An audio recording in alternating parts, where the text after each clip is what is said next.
Hello guys, यहाँ पे आप लोग देख सकते हैं इतनी भीड़ है और ये सब भीड़ बाघ को देखने के लिए लगा है। अभी हम हैं लखनऊ के चिड़ियाघर में, तो आप लोग यहाँ सामने देख सकते हैं दो बाघ। और वीडियो को लास्ट तक देखिएगा, बहुत मज़ा आएगा।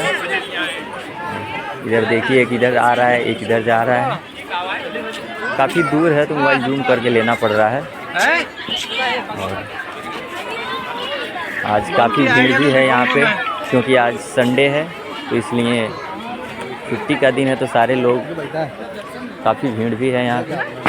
ये देख सकते हैं बैठा हुआ है। अभी एक जगह हम बहुत अच्छा उसका वो वीडियो बनाए हैं, अभी लास्ट में आपको दिखेगा। और यहाँ देख सकते हैं कितनी भीड़ है यहाँ पे।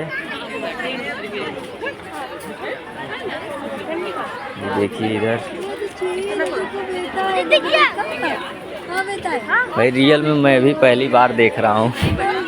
मैंने इससे पहले कभी नहीं देखा था, तो बहुत एक्साइटेड था मैं। आज सुबह सुबह ही आया हूँ।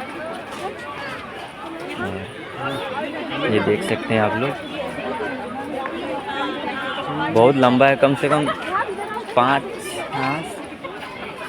4.5 5 फीट का तो होगा ही।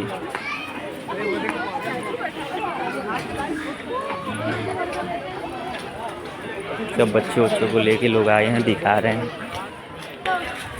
ये देखिए, ये बहुत अच्छा वीडियो बना है, थोड़ा सा साफ आया है इसमें। और अभी लास्ट में एक और जानवर है, वो पता नहीं क्या है, ना तो बाघ लग रहा है ना तो बिल्ली लग रहा है। आप लोग कमेंट में बताइएगा कि वो कौन सा जानवर है। ये देखिए, ये पहले हमको लगा कि ये टाइगर का बच्चा है, लेकिन फिर लगा बाघ का बच्चा है, लेकिन फिर लगा बिल्ली है। क्या है आप लोग कमेंट में ज़रूर बताएं। चलिए बाय बाय, और हमारे चैनल को सब्सक्राइब ज़रूर करिएगा ऐसे वीडियो देखने के लिए। मिलते हैं अगले वीडियो में, तब तक के लिए लव यू, बाय।